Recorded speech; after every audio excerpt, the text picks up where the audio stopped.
വെള്ളാപ്പള്ളി നടേശനെ പോലെ ഇത്രയധികം അടുത്ത കാലത്ത് വർഗീയത സംസാരിച്ച ഒരു നേതാവില്ല കേട്ടോ. ഒരു നേതാവില്ല. ഏതെങ്കിലും ഒരു നേതാവിനെ നമുക്ക് ചൂണ്ടിക്കാണിക്കാൻ പറ്റുമോ വർഗീയത സംസാരിച്ചിട്ടുള്ളത്? അതെന്താണ്? മുസ്ലിം വർഗീയത ഏറ്റവും കൂടുതൽ പറഞ്ഞ ആളാണ്. അപ്പോൾ പുള്ളീൻ്റെ വിചാരം ഇത്രയാണ്. കാരണം മുസ്ലിം വർഗീയത പറഞ്ഞാൽ ഹിന്ദു സംവിധാനങ്ങളെല്ലാം ഒന്നാവും എന്നുള്ളത്. അത് ചിലപ്പോൾ വേറെ സംസ്ഥാനത്ത് നടക്കുന്നേ, കേരളത്തിൽ നടക്കുമോ? മുസ്ലിങ്ങൾക്കെതിരായിട്ട് പറഞ്ഞു. അല്ല, അതാണ് മുസ്ലിങ്ങൾക്കെതിരെ പറഞ്ഞാൽ അത് ഈ ബാക്കിയുള്ള സംവിധാനങ്ങളെല്ലാം ഒറ്റയടിക്ക് നിൽക്കും, ഒറ്റ കൂട്ടായി നിൽക്കും. അങ്ങനെ നിന്നിട്ടുണ്ടെങ്കിൽ ആ വോട്ട് മുഴുവൻ ഒറ്റ പോക്കറ്റിൽ വിടും. അത് ഞാൻ പറഞ്ഞാൽ വീഴുമെന്ന് വിചാരിക്കുകയാണ്. അദ്ദേഹം പറഞ്ഞ ഒരു വോട്ട് ഒരു സ്ഥലത്ത് ഇന്നേറെ വീണിട്ടില്ല എന്നുള്ളതാണ്. അദ്ദേഹം നായർ മുതൽ എന്താണ് നായാടി മുതൽ നമ്പൂതിരി വരെ യോജിപ്പിക്കാൻ വേണ്ടി കാസർഗോഡ് തുടങ്ങി തിരുവനന്തപുരം വരെ ജാഥ എടുത്ത് ശംഖുമുഖത്ത് വലിയ യോഗം നടത്തി കുടത്തിൽ താമര വിരിക്കാൻ അറിയേണ്ട എന്തായി? ഏതെങ്കിലും താമര വിരിഞ്ഞോ?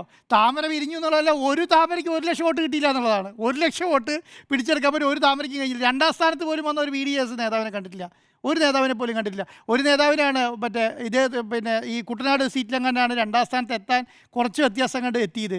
അദ്ദേഹം ഇപ്പോൾ അവരെ കൂടി ഇട്ടില്ലതാണ്. ഇപ്പോൾ തിരിച്ചു വന്നു തോന്നുന്നില്ല. ഇടയ്ക്ക് പോയി പ്രശ്നം ഉണ്ടാക്കി പിന്നെ തിരിച്ചു വന്നു എന്നുള്ളതാണ്. അപ്പോൾ കേരളത്തെ സംബന്ധിച്ചിടത്തോളം ഇദ്ദേഹത്തെ കടിഞ്ഞാണിടേണ്ട സമയം കഴിഞ്ഞു എന്നുള്ളതാണ്. കടിഞ്ഞാണിടും എന്നുള്ളൊരു ധാരണ പുള്ളിക്കും കൂടെ വന്നിട്ടുണ്ട് കേട്ടോ.